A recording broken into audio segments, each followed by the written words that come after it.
Fala galera, tudo bem com vocês? Eu sou o Jean e para mim é um motivo de grande alegria e grande satisfação poder participar desse momento nessa terça-feira, dessa nossa conversa no Shape Talks. Eu espero que Deus fale intensamente com você, espero que o seu coração seja muito ministrado pelo Espírito Santo através dessa nossa conversa. Então abra o seu coração sem restrições para que você receba tudo aquilo que o Espírito Santo preparou para você nessa noite. Amém? Então, antes da gente ir para a nossa conversa, eu quero fazer um pedido para você. Desce um pouco aí na tela e deixa um like no nosso vídeo. Se inscreva no canal da igreja e ative as notificações. Eu tenho certeza que você pode ser muito edificado e muito transformado através dos conteúdos que nós temos postado semanalmente aí no nosso canal. Não deixe de desfrutar desse grande banquete. Tem conteúdo de qualidade mesmo, gente. É coisa preciosa. Então, não deixe de desfrutar desse banquete espiritual que está acessível a todos nós, que está à distância, dê um toque na tela, amém? Então, a nossa conversa hoje vai ser sobre altares, os altares que nós levantamos todos os dias na nossa vida. Se fosse dar um nome para essa palavra rápida, né? Esse nome seria: qual é o seu altar? Qual altar você tem levantado?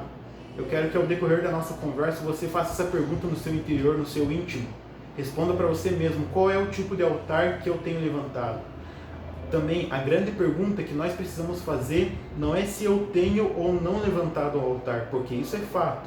A pergunta que nós precisamos fazer é: para quem eu tenho levantado esse altar? E para quem eu tenho destinado os altares que eu tenho levantado? Nós não percebemos, mas através das nossas escolhas, das nossas ações, nós levantamos muitos altares durante o nosso dia. E também destruímos muitos altares. Tudo isso no mundo espiritual.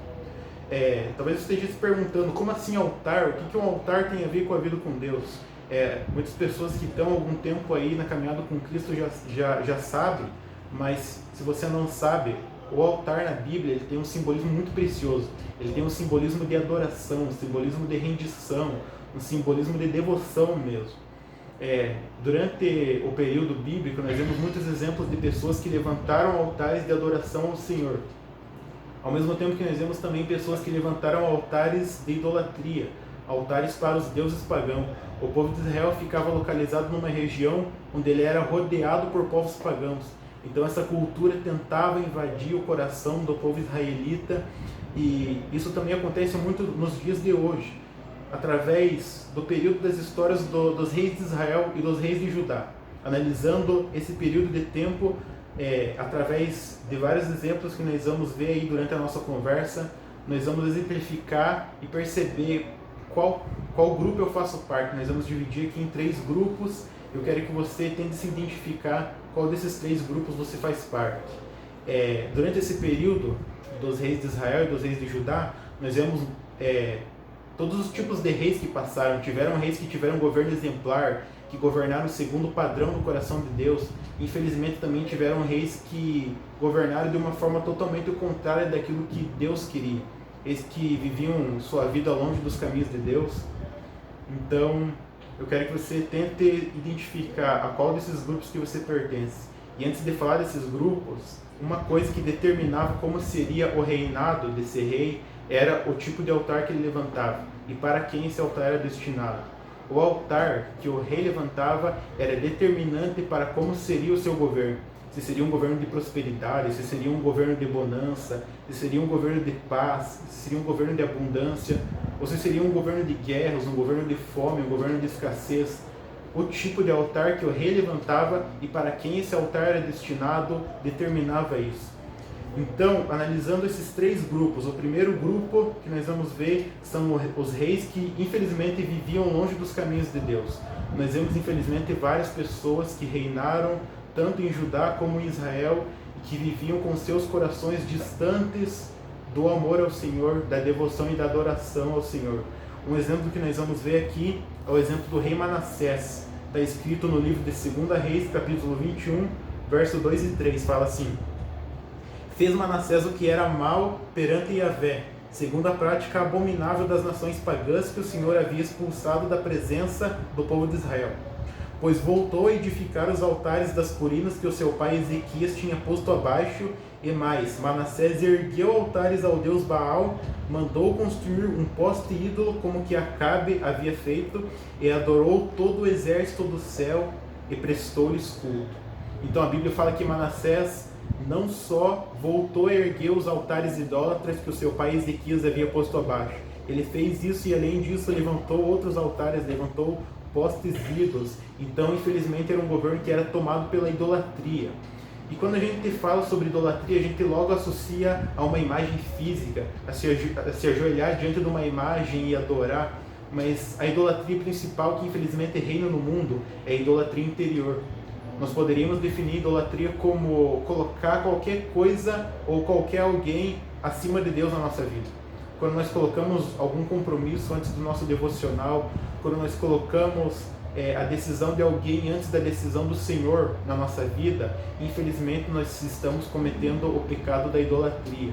Então, eu quero que você analise o seu interior na companhia do Espírito Santo. Nunca analise a partir da sua própria visão. Analise na companhia do Espírito Santo o seu interior e peça para que ele mostre para você se existe alguma idolatria intrínseca, algum vestígio, por menor que seja, porque ele pode exterminar hoje. Enquanto você ouve isso, ele pode exterminar essa idolatria do seu interior. Não deixe que isso tome conta do seu interior, não deixe que isso tome conta de você. Um exemplo disso também é o rei Saul. Muitos conhecem a história do rei Saul. Lá em 1 Samuel, no capítulo 15 e no verso 12, a Bíblia fala assim: de manhã, Samuel partiu ao encontro de Saul. Deram-lhe então essa informação. Saul foi ao Carmelo, presta atenção, onde construiu um monumento em sua própria imagem para si mesmo, e depois partiu para longe e desceu para Gilgal. Saul, ele levantou um monumento para si mesmo, ele levantou um monumento em sua própria honra, em sua própria homenagem. Tem muitas pessoas que não percebem, mas acabam fazendo isso também nas suas vidas. Tem muitas pessoas que se colocam como centro, que colocam as próprias decisões, a própria vontade, o próprio interesse, o próprio plano, os próprios sonhos como centro da sua vida e colocam Deus de lado. Deus é uma parte da minha vida e eu mesmo sou o centro. Cara, se tem uma coisa que Deus tem falado muito comigo, é que nós como igreja precisamos tirar a nós mesmos do centro da nossa vida. E precisamos centralizar a vontade de Cristo, precisamos centralizar o coração de Jesus na nossa vida. Colocar Ele como centro vai gerar muita bênção, vai fazer com que nós andemos segundo o coração de Deus, amando Ele e andando segundo os seus mandamentos. Então, na companhia do Espírito Santo, faça uma análise profunda no seu interior. E se existir alguma idolatria, se você perceber, eu realmente tenho colocado alguma coisa acima de Deus, hoje é dia de resolver isso. Hoje em dia, onde o Espírito Santo pode acabar com essa idolatria na sua vida, amém? O segundo grupo de reis aqui que nós vamos ver é os reis que eram parciais em seus caminhos com Deus. O que é alguém parcial no caminho com Deus? É alguém que infelizmente segue a Deus, mas pela metade. É alguém que não segue a Deus com inteireza de coração. Um exemplo que nós vamos ver está lá no livro de 2 Reis, no capítulo 15, e no verso 34 e 35 fala assim, vai falar sobre o reinado do rei Jotão, era o nome dele. Fala assim, verso 34, ele fez o que era reto perante o Senhor, em tudo procedeu de acordo com o que fizeram Uzias, o seu pai. Entretanto, os altares idólatras não foram derrubados. O povo continuou a adorar e a oferecer sacrifícios e a queimar incenso nesses locais. Você percebe que a postura do rei Jotão quanto aos altares idólatras era uma postura de indiferença. Para ele tanto faz se tinha ou se não tinha. Ele tolerava a idolatria no seu reinado, ele tolerava o pecado na sua nação. E essa também é uma coisa que nós precisamos perceber muito, porque na maioria das vezes é uma coisa que acontece conosco de uma forma que nós não percebemos. Nós acabamos sendo parciais para com Deus, o nosso coração acaba não sendo inteiramente dele. Nós precisamos também, eu quero que você no fim desse nosso momento, olhe para o seu coração e analise com profundidade mesmo, se existe alguma idolatria ou se existe parcialidade no seu caminhar com Deus. Se existe alguma parte de você, alguma área que você ainda não entregou diante do Senhor. Se existe alguma coisa que você sabe que você precisa fazer, mas você ainda não acabou fazendo, isso acaba limitando a gente no nosso caminhar com Deus. Então analise profundamente o seu coração na companhia do Espírito Santo e perceba se existe alguma parcialidade, se você tem caminhado com Jesus pela metade, se você tem servido a Ele apenas em partes. Saul também, muitos conhecem essa história, Saul também foi um cara que foi parcial para com Deus. Você conhece a história quando Saul recebe a ordem de Deus através do profeta Samuel para que ele exterminasse todo o povo dos amalequitas, para que ele exterminasse todas as pessoas e todos os bens, todos os bois, as ovelhas, para que ele não deixasse absolutamente nada. Ele recebeu essa ordem de Deus e a postura dele foi, ele fez quase tudo que Deus pediu. Ele foi lá e exterminou as pessoas, mas ele pegou os bens e levou para si mesmo, e a justificativa dele é que ele ia sacrificar aquilo para Deus. A resposta de Samuel é: Deus não se agrada de ofertas e holocaustos, Deus se agrada de um coração totalmente entregue a Ele, de um coração íntegro. Em outras palavras, o rei Saul, ele fez quase tudo o que o Senhor havia pedido. Muitas vezes nós falamos isso: mas eu fiz quase tudo e só olham para aquilo que eu não fiz. Cara, Deus ele não quer muito de você, Deus ele quer tudo de você. Deus não se contenta em ter você apenas em partes. Da mesma forma que um noivo não se contentaria de forma alguma em ter a sua noiva durante quase toda a sua vida e deixar ela para qualquer um em apenas 1 ou 2 dias da sua vida. Cara, Cristo quer você por inteiro, então se entregue sem restrições, de forma inteira a Ele. E é esse o terceiro grupo que nós vamos ver. Os reis que eram íntegros na sua devoção, na sua adoração e no seu pertencimento a Jesus. Os reis que tinham um coração inteiramente voltados para Deus. 2 Crônicas, no capítulo 14, no verso 2 e 3, nós vamos ver um exemplo disso, que era o rei Asa. Olha só o que a Bíblia fala. Asa agiu com bondade e justiça diante de Yahvé, de modo que agradou ao Senhor seu Deus, porque ele aboliu os altares dos deuses estrangeiros e os cultos idólatras que normalmente ocorriam nos montes. Também despedaçou as colunas de adoração pagã, chamadas de postes de Astarote. Olha só a postura que Asa teve. Ele não apenas serviu a Deus de todo o coração, mas ele não tolerou que a idolatria e que o pecado fizesse parte da nação. Ele não tolerou, e é essa postura que nós precisamos ter. Se nós percebemos algum vestígio, por menor que seja, de idolatria, de parcialidade no nosso interior, nós precisamos ter essa mesma postura do rei Asa. Nós precisamos voltar todas as nossas forças, colocar isso na mesa e falar: tá aqui, Espírito Santo, eu não quero mais ser assim, eu não quero mais pertencer ao Senhor apenas em partes, eu não quero ser parte do Senhor e parte do mundo, parte do Senhor e parte da carne, eu quero ser inteiramente do Senhor, eu quero pertencer inteiramente a Ti, Deus. É essa postura que nós precisamos ter, remover toda a idolatria da nossa vida, não deixar que isso tome conta. E talvez um dos maiores exemplos da Bíblia, ali do Antigo Testamento principalmente, é a devoção que o rei Davi tinha diante de Deus. Cara, não foi uma pessoa que chegou e falou isso, foi Deus que falou: Davi é o homem segundo o meu coração. Essa era a palavra de Deus para com ele. Davi era o homem segundo o coração de Deus. Nós podíamos falar aqui muito tempo sobre o rei Davi. Eu quero desafiar você: estude a história do rei Davi. Ali em 1 e 2 Samuel você vai ver o quão inspiradora é.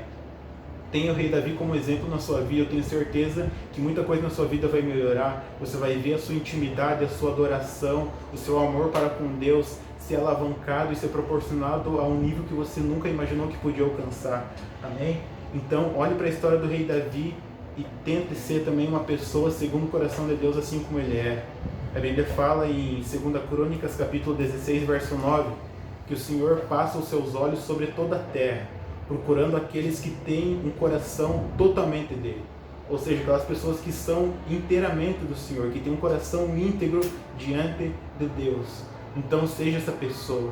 Você pode, a partir de hoje, com uma postura simples, mudar muita coisa na sua vida. Nós estamos participando dessa série de mensagens que o pastor tem feito, né? Simples como Jesus. Cara, uma postura simples tua agora. Não precisa acontecer um movimento sobrenatural, você sentir, você se emocionar. A partir de uma decisão simples tua, muita coisa extraordinária pode acontecer. Muita coisa no seu futuro pode mudar de forma muito extraordinária. Então tenha essa postura. Analise na companhia do Espírito Santo se existe alguma coisa errada no seu coração. Analise se o Senhor precisa falar para você a mesma coisa que Ele falou para o rei Ezequias: põe a sua casa em ordem.